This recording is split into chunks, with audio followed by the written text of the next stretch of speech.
किसी को, तो उसमें लिखिएगा श्रीमान श्रीमती फलानी देवी, लेकिन तृतीया के भीतर में लिखिएगा पूज्य पिताजी, हाँ, या प्रिय बेटे, वहाँ से नहीं लगेगा।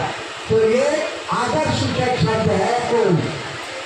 इसलिए जब इसका प्रयोग करेंगे मन में तो नमः शिवाय, जब बोलना होगा लिखना होगा लिखेंगे ओम, क्योंकि ओम आदर सूचक शब्द है, ये मंत्र नहीं है, मंत्र का हिस्सा नहीं।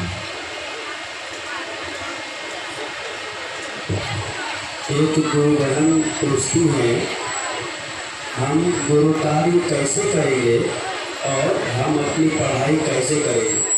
गुरु का काम करते हैं तो पढ़ाई छूट जाती है, पढ़ाई करते हैं तो गुरु का काम छूट जाता है। नमः शिवाय 108 बार करना आवश्यक है। नेहा कुमारी चंदा। विद्यार्थियों को 80% समय पढ़ाई पर देना है, 20% समय महादेव के ऊपर देना है।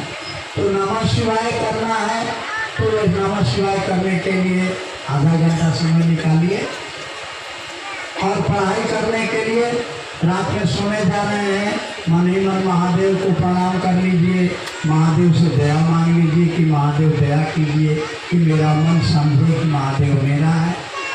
सवेरे दिन छुट्टी, फिर मन में सोचिए कि हे शिव आप मेरे गुरु हैं, मैं आपकी शिष्या हूँ, मुझ पर दया कीजिए कि मेरा मन समझे कि आप मेरे हैं।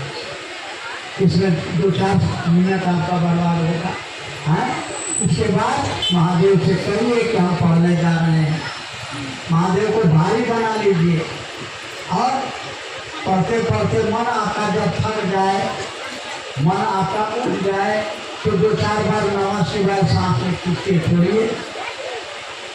इस तरह से, और थोड़ा मौका मिले, आजकल तो मोबाइल का ज़माना है, अपने मित्रों से बात कीजिए, किसी मेरे गुरु हैं, हमारे भी गुरु कहते हैं, तो 20% समय आप निकाल सकते हैं अपनी पढ़ाई को बिना बाधित किए। चलिए आगे। गुरु भाई लिखते हैं कि हम कैसे जाने कि मैं शिव का शिष्य हुआ या नहीं? हाँ, कैसे जानेंगे कि हम शिव शिष्य हुए कि नहीं? एक बार जान लीजिए कि अगर आपको ये भ्रम पैदा हो गया कि हम शिव शिष्य हो गए, तो समझिए कि आपका लाल बत्ती जल गया, है ना। लाल बत्ती जलने का माने खतरे की घंटी बज गई। ये भ्रम कभी भी मत पैदा होने दीजिए कि हम शिव शिष्य हो गए। हम शिव शिष्य होने की कोशिश में लगे हुए हैं, क्योंकि शिव शिष्य हुए कि नहीं हुए ये सर्टिफिकेट तो महादेव न देंगे या दुनिया न देगी, आपका लक्षण न देगा, है। आप अपने से भी जाइएगा। अरे आपको देख के लोग बुझ जाएगा। शराबी पूछ रहा है, थोड़ी शराबी, गाँव में वो आदमी था,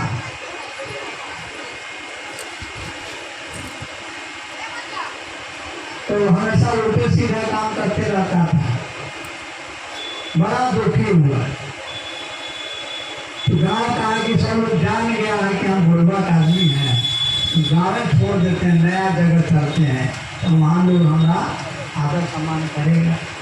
चलते चलते उसको थोड़ा प्यास लगी, तो केतारी के खेत से जो केतारी तोड़ के ले आया वो कुइयाँ पर रहता है नीचे लकड़ी, तो कुइयाँ पर लकड़ी पर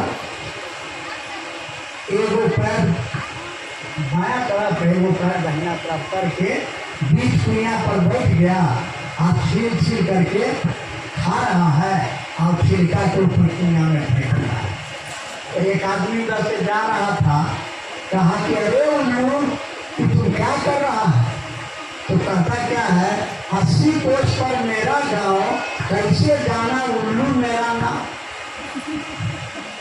पूरा लक्षण से बुझ गया है। कोई आदमी दारू पी लेगा और उसके बाद में केवल गोल इधर गिरावेगा, एगो उधर गिरावेगा, ऐसे ऐसे ऐसे करते करते क्या बताइए कि म्यूनिसपैलिटी वाला साहब जो है सड़क के किनारे नाली रहता है, आज रात में ये लोग नाली को भी सड़क पर ले आता है, आदमी गिरेगा कि नहीं गिरेगा, गाँव से नाली में गिर गया तो उसको देख के आप बुझ जाते हैं ना कि ये साला ये उनकी जानबाज है। तो आप खुशी से है कि नहीं, आपका लक्षण बता देगा। आप किसी को फलते नहीं हैं, आप किसी को बर्बाद और तबाह नहीं करते हैं, आप किसी की मदद करते हैं। जैसे महादेव स्वयं जहर पी लेता है लेकिन दूसरों को अमृत देता है। आपका लक्षण देख करके लोग कहेगा कि ये शिव आपके बुझने से नहीं, लोग सर्टिफिकेट देगा कि आप शिव हैं कि नहीं। गुरु भाई लिखते हैं हमारे कुछ गांव के गुरु भाई बहन दया में अपने गुरु भाई बहन को मांगने के लिए यह कहता है कि हे शिव, आप मेरे गुरु हैं, मुझ शिष्य पर इतना दया कर दीजिए कि जन्म जन्मांतर तक लगे रहे, जगे रहे। क्या इस तरह से दया मांगा जा सकता है? देखिए 3 फुट का कार्ड मुख्यालय से मुफ्त में बांटा जाता है और उसमें ये लाइन नहीं लिखी है, ठीक है। तो साहब ने जितना लिख के दे दिया है उस पर खड़ा रहिए, दाहिने बाएं उसमें अपना कुछ नहीं लिखना। अरे आप उसी से मांगिएगा तो अपना जन्म ये जन्म का ठिकाने नहीं है, जन्म जन्मांतर का या बात करना है। इस जीवन में अगर आपका मन जीत गया कि महादेव मेरा, तो अगला जन्म में भी आप पहले ये जन्म में तो कर सकते तो सामने है इसको। आज आध्यात्मिकता और आधुनिकता के रेशमी वस्त्र में कुछ तथाकथित साधकों और शिव शिष्यों के बीच पनप रहे व्यक्ति को सुख और धनोपार्जन की दूषित मनसा आध्यात्म जगत के लिए अभिशाप है। इस पर विचार देने का प्रयास करें। आज जो है ना अभिशाप माने श्राप दिया हुआ है। क्या है कि कुछ लोग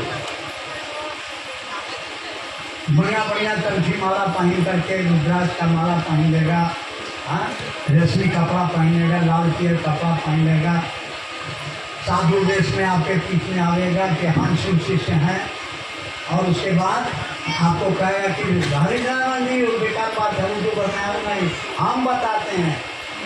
क्या बताएं? तो जैसे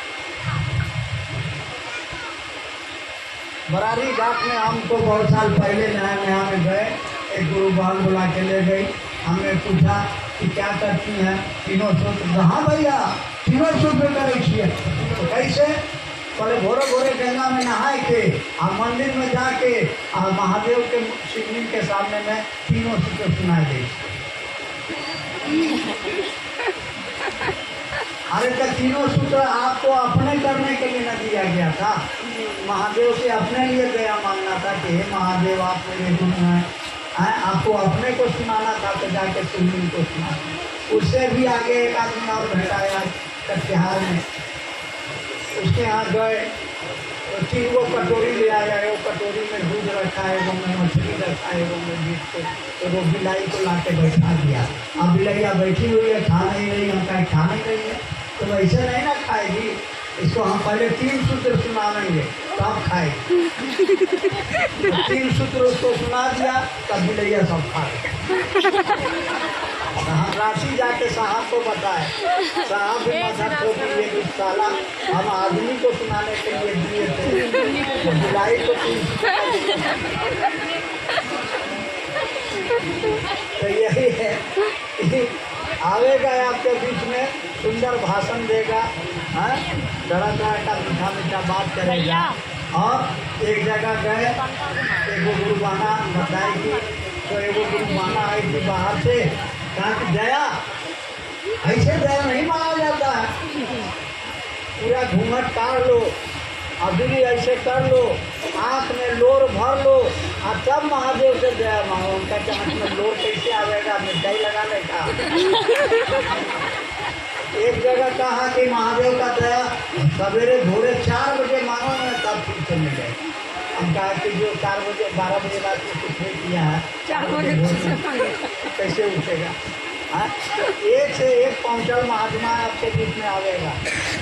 क्या कहेगा कि ऐसे नहीं ऐसे करो, ऐसे नहीं ऐसे। इसीलिए साहब ने किताब लिख दिया कि कोई आपको ठगे नहीं।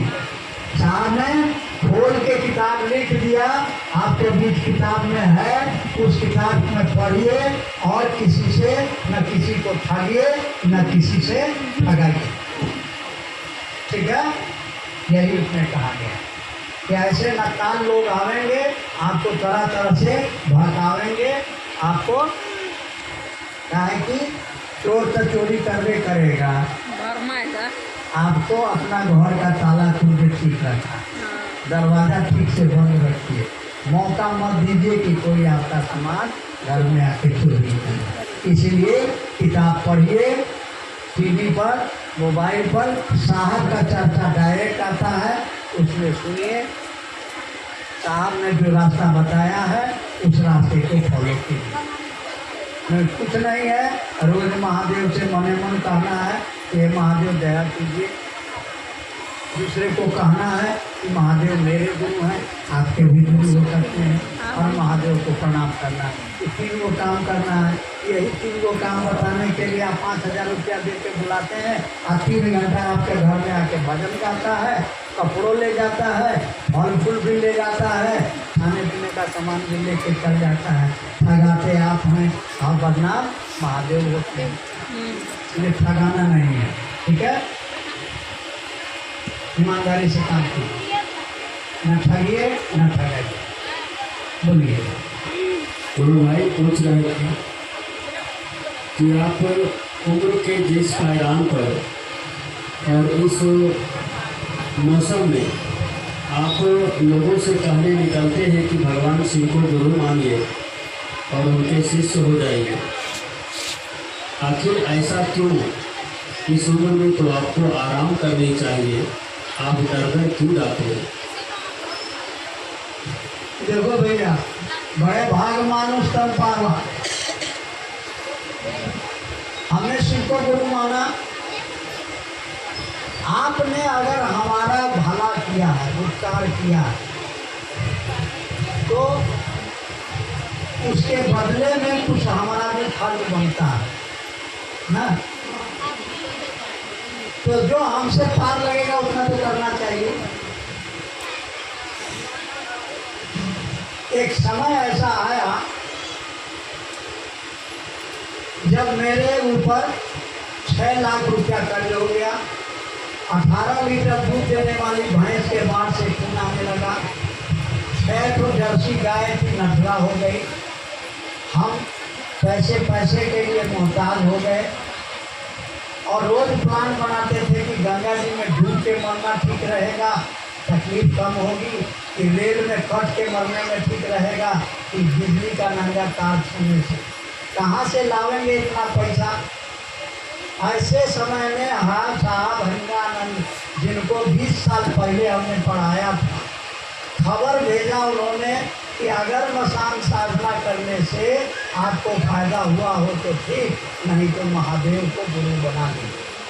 हमने महादेव को शाम के समय गुरु माना। उसके लिए कोई काम धाम नहीं। Sarju Ram cooperative district officer के मार्फत उन्होंने खबर भिजवाया, तो उन्होंने ही कहा कि सर आप बोलिए। तो यही हे शिव आप मेरे गुरु हैं, मैं आपका शिष्य हूँ, मुझे पर दया कीजिए। हमने शिव को गुरु बना लिया। सवेरे 5 आदमी आया तगादा करने, रोज आता था, मजा लेता था, जानता था कि प्रोफेसर साहब के पास तो पैसा है नहीं। लेकिन उस दिन रात में हमने शिव को गुरु माना और सवेरे हमारे अंदर इतना हिम्मत आ गया कि हम कड़क के बोले कि महाराज आप लोग भोरे भोरे चले आते हैं सुबह के, बुझिया को घर ही छोड़ देते हैं का क्या करते हैं सर? हम कहा कि यही करते हैं, आपको देख करके हमारा बुद्धि जो है बढ़ जाता है। हम अगर पागल हो गए तो आपका पैसा डूब जाएगा। हमको लकवा मार दिया तो न लिख सकेंगे न बोल सकेंगे, आपका पैसा डूब जाएगा। कहीं मर गए तो सोचिए तो होना आपका साथ है, हम जिंदा रहेंगे तब ना। सुनिए, मैं शिव काशी से आपको वचन देता हूँ कि जब तक पाई आपका नहीं लौटाऊंगा मैं मरूंगा नहीं। जाइए ऐसा कड़क के बोले कि पांचों आदमी बिना कुछ बोले उठ के चला गया, और कुछ दिनों में महादेव की दया हुई कि हमारे पैसे का इंतजाम हो गया और सबका पैसा वापस। तो इतना बड़ा एहसान महादेव ने मेरे ऊपर किया, तो अब आप ही बताइए कि हम एहसान फरामोश का नाम है। आपने हमारा भला किया तो हम आपके लिए कुछ तो करना चाहिए कि नहीं? करना चाहिए कि नहीं? करना चाहिए। वो है ना, करना है कि जब तक सांस रहेगी। और दूसरी बात, साहब ने कहा कि सर अब आप बूढ़ा हो गए, चलिए। हम ही ने कहा कि अभी जो काम करने आप आए थे कि काम तो पूरा हो गए नहीं किया, कहीं को कहते थे कि हम आए हैं लोगों को शिव का आदमी बनाने के लिए। तो अभी तो हंगामे हुआ, अभी लोग पूरा बना कहाँ है। तब तो बोले कि तब आप रहिए, हम जाते हैं। तो साहब तो चले गए, अब हम रह गए हैं। तो जब तक हैं, जब तक हाथ गोड़ चलता है तब तक घूमेंगे और लोगों को बताएं, हाथ जोड़ के विनती करेंगे कि इससे बढ़िया काम इस शरीर से और दूसरा कुछ नहीं है। क्योंकि यही वो काम है जो मरने के बाद आपके साथ जाएगा। न आपका शरीर आपके साथ जाएगा, न बेटा जाएगा, न पत्नी जाएगी, न दौलत जाएगी, न जमीन जाएगा। क्या जाएगा? आपका कर्म जाएगा। तो बढ़िया काम करके जाए। तो सबसे बढ़िया काम क्या है? साहब श्री हरिनारायण जी ने कहा कि इस मानव शरीर से सबसे बढ़िया काम क्या है? दूसरों को शिव काशी से बनने के लिए प्रेरित करना। आप खाली कहते हैं तो ये हाल है, आपका बात सुनकर के कोई शिव से बन जाए। आज लोग मिलते हैं कि भैया आप हमको शिव से बनाए, हमारा जिंदगी बन गई। वो एहसान मानता है, तो हम एहसान मंद हैं। महादेव ने हम पर दया की, अपना गुरु बनाया, अपना चेला बनाया। तो उस महादेव का कर्जा कैसे चुकाएंगे? जिस माँ ने 9 महीना हमको पेट में रखा, जिस बाप ने हमको उंगली पकड़